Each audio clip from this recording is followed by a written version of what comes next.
What the Book of the Law proposed, the Abbey of Thelema practiced. Crowley must have had in his mind the hope that this was the beginning of his new religion. Crowley set up the Abbey in 1920 with his latest mistress, Leah Herzig, their newborn baby, and a motley band of followers from around the world. Crowley met Leah in New York when she was only 19.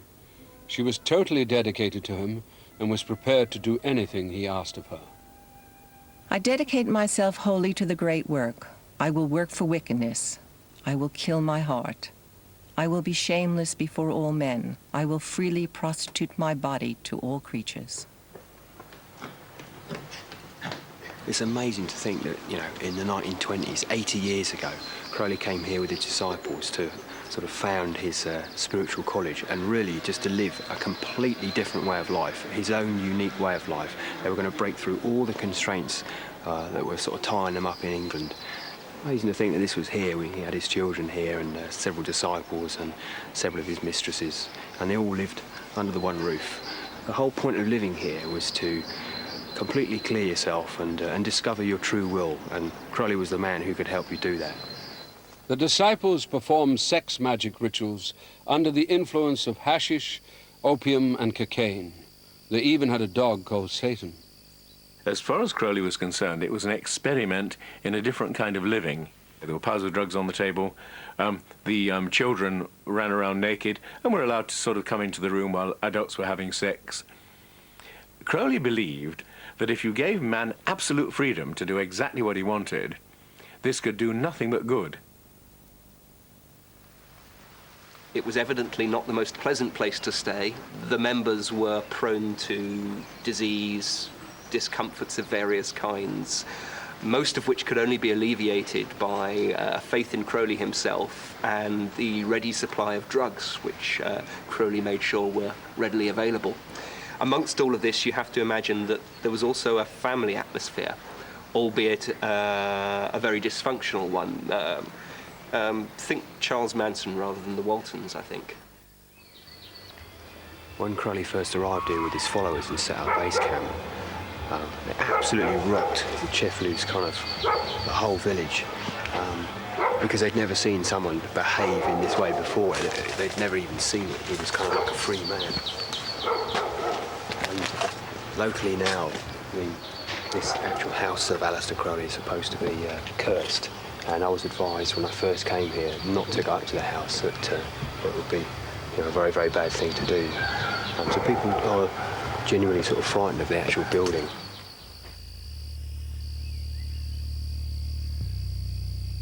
Aaron Paramore first came to Sicily on a kind of occult pilgrimage and was amazed at what he found inside the now derelict abbey.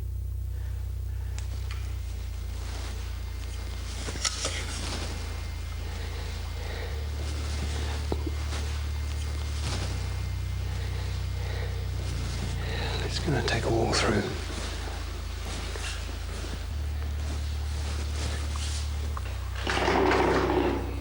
Shit.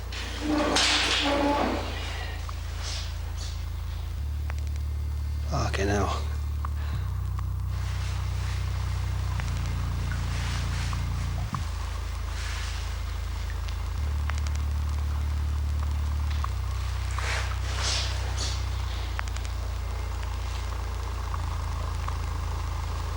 Stab your demonic smile to my brain.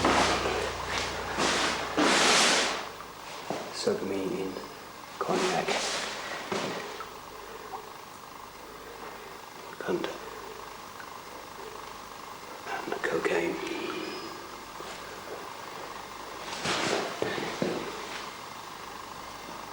Yes, somebody with a very long tongue. He seems to say, fuck Leah. This is the place that Crowley called the Nightmare Room. Disciples were given drugs and made to sit and look at Crowley's pornographic paintings on the walls. The idea was that by doing this, they would lose all their fear and repression. There's a grinning demon It's a rather well-endowed demon. As people at the Abbey continued to lose their inhibitions, the sex magic rituals Crowley asked them to perform became more and more extreme. Probably the most controversial and lurid episode in the whole Cefalù period is the attempted copulation between one of his Scarlet Women, Leah Herzig, and a goat. Now, supposedly, at the time of orgasm, the goat was to mount Leah Herzig, and at the time of orgasm, it was to have its throat cut. You can wonder whether what he was trying to do was, A, to test the dedication of his disciples, to see how far he could push them. Perhaps he also thought it would be a good show. I mean, Crowley was dedicated to novelty, and I dare say that would be a novelty to most people. The goat, the symbol, of course, of Satan. Normal man and woman is repulsed by this sort of thing, and we wonder what actually can bring human beings to this. And I think what had happened was that in the Abbey, they had sated or satisfied so many of their appetites that all the time they were going just that bit further until eventually they were copulating with animals. And I suppose when you get to that stage, it is symbolic of the depth of evil. Things started to go wrong at the Abbey. Crowley struggled with his growing drug addiction. Leah had a nervous breakdown, but what Crowley called the great work had to go on. People who use the word I are encouraged to cut themselves in order to remind themselves that they don't have an identity. Crowley was there destroying people's egos. That was part of the experiment. He was liberating them from their conventional upbringings. Raoul Loveday was an Oxford graduate who broke away from his middle-class background and came to Sicily with his wife. He wrote to his parents that he was happier at the Abbey than he had ever been. But Loveday fell ill and died after allegedly drinking the blood of a cat sacrificed in a ritual. His wife left Sicily and went straight to the British press. Crowley's little squalid piece of heaven collapsed due to one of the earliest tabloid attacks, which, rather than attacking Crowley's Abbey as being the kind of mind control camp it was, which probably wouldn't have made sense to people at this time, it portrayed this kind of dark, devil-worshipping, orgy-ridden den of human sacrifice, which it wasn't. Eventually, of course, it was Mussolini who kicked his little crew out.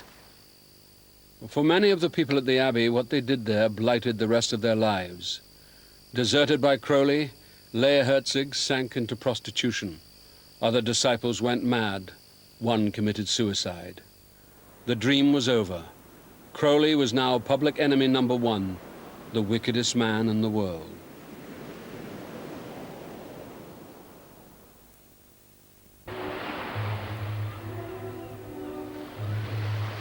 Crowley's attempt to start a new religion in the Abbey of Thelema had gone disastrously wrong. His reputation as the wickedest man in the world was sealed. The last years of the great beast's life were spent living from hand to mouth. His fortune was long gone and his disciples had deserted him. He moved from one set of temporary lodgings to another and finally ended up in a boarding house in Hastings. His life of excess had left him with nothing but chronic heroin addiction and infamy. Cefalù's come and gone, and there's almost like an irony to it that he's come here really where old people die. The great beast, 666, the wickedest man in the world, is now residing in a boarding house, you know, with a lot of other old people. He's been through absolute hell and back, you know. He's danced with the devil and he's come back again. And is he a wise old man, or is he a sad, lonely heroin addict in a room? In 1934, Crowley began a libel case against a writer who described him as a black magician. He was desperate for money and believed he might be awarded damages. Examples of Crowley's pornographic poetry were read out in court, and then the wife of Rao Loveday, the young man who died in the Abbey of Thelema, gave evidence of Crowley's depravity. The judge was appalled, saying that in 40 years of justice, he had never heard of such wickedness. Crowley lost the case and ended up bankrupt. But even after such a humiliating defeat, his extraordinary magnetism was undiminished. After a court case that Crowley loses, a young woman called Deirdre McKellum comes up to him and says, "I want to have your child," basically. And Crowley agrees, and they go off together, and they perform a ritual to have a magical son, a sort of a magical heir for Crowley. And they perform various rituals, and they do have this son, and his name is Alistair Ataturk. Well, after he took me in his arms on the doorstep, that beastly lodging which had lace curtains in the window, I don't know where it was now, he said, "I want you and I want your child." Well, I wanted a child, and I just started from then. Then he came round and saw me off, and he had to give up drugs, pretty well give up drugs for 3 months, because he couldn't conceive very easily. Well, I suppose I conceived, he did the other thing, but... That was the only child who, in the everyday concept, I think he really loved, whom he wanted to see have a future.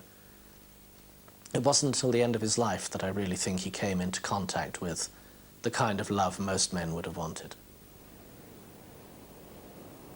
Perhaps for the first time, Crowley was beginning to question what his life had really amounted to. Have I ever done anything of value, or am I a mere trifler, existing by a series of shifts of one kind or another, a wastrel, a coward, a man of straw? I can find no answer whatsoever, the obvious verdict being guilty every time. From an early age, Crowley had been obsessed with sex.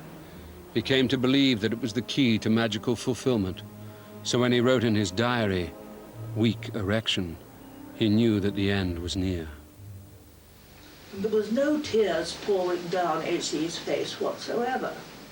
We talked the whole day before, and the whole next day that he died, until he went into a coma, which he did very quietly. And then the day after, when he did die, there was this strange thing that happened again with the curtains. Very still day, and the curtains blew out across the room, and there was a great peal of thunder, which was, I think, the gods greeting him.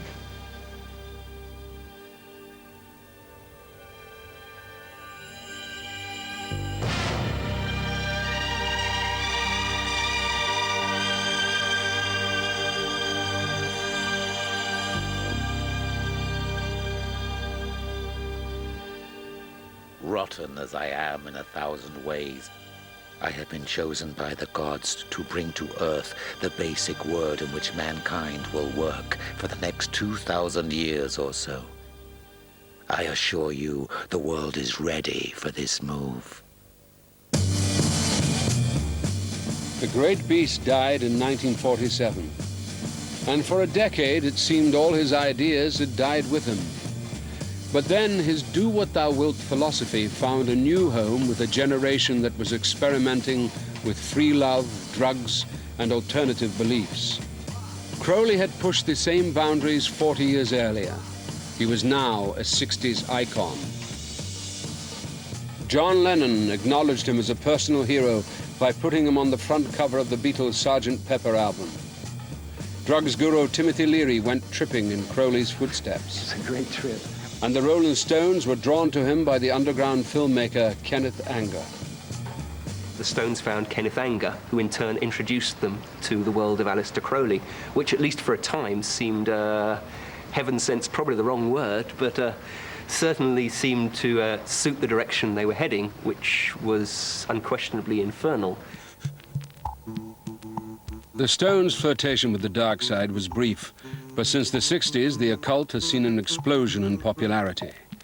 There are now thousands of occult websites on the internet, with many dedicated to the great beast.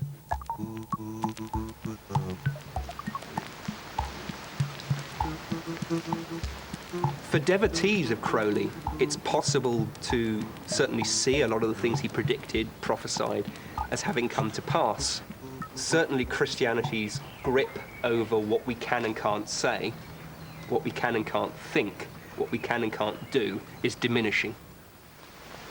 Today, Crowley's followers believe that he was a true prophet because he foresaw a society that has now embraced ideas of sexual and spiritual freedom. Others are not so sure. I think today modern occultism sees a very watered-down version of Crowley.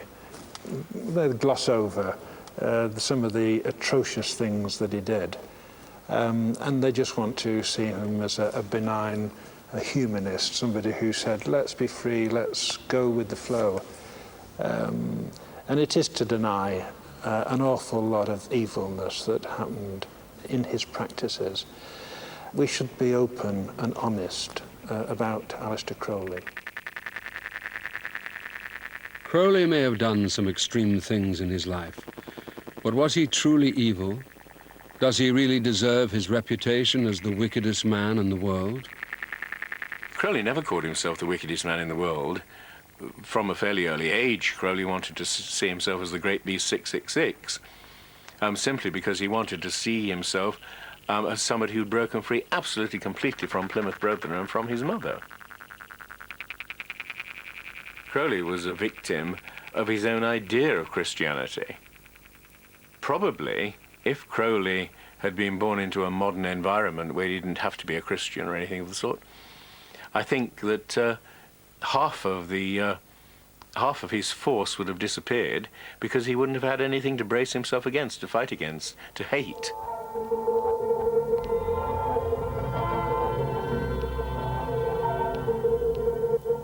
Aleister Crowley's life was spent affirming his freedom.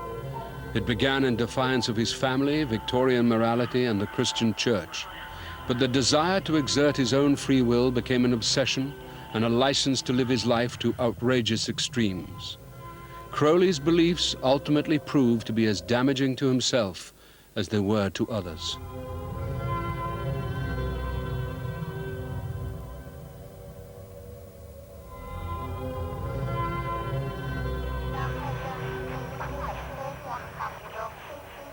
He didn't seem to understand that a philosophy of do exactly what you want doesn't really work for 99% of people.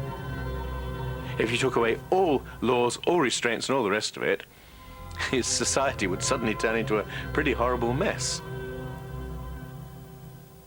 Crowley's attempts to establish a new religion left him bankrupt, friendless, and physically wrecked. But he has left an extraordinary legacy of a life pushed to the absolute limit. Crowley ultimately is as magnetic and exciting as he is repellent. There are aspects of his character which are very difficult to admire or even tolerate. He was childish, he was unpleasant to many of the people who most admired him. But above and beyond that, Crowley was and is mythic, and there are aspects of this myth which are very, very positive. I find it difficult not to stand in awe of his appetite for life, his vigor, his determination to challenge himself and the world around him. Crowley wasn't afraid of anything or anyone. Bury me in a nameless grave. I came from God, the world to save. I brought them wisdom from above, worship and liberty and love. They slew me, so be my grave without a name, that earth may swallow up my shame.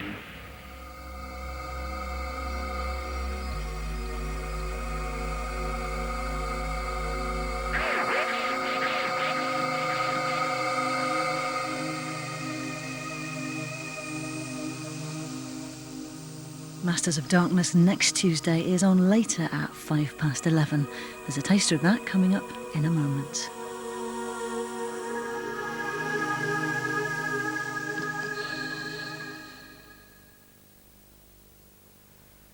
is the web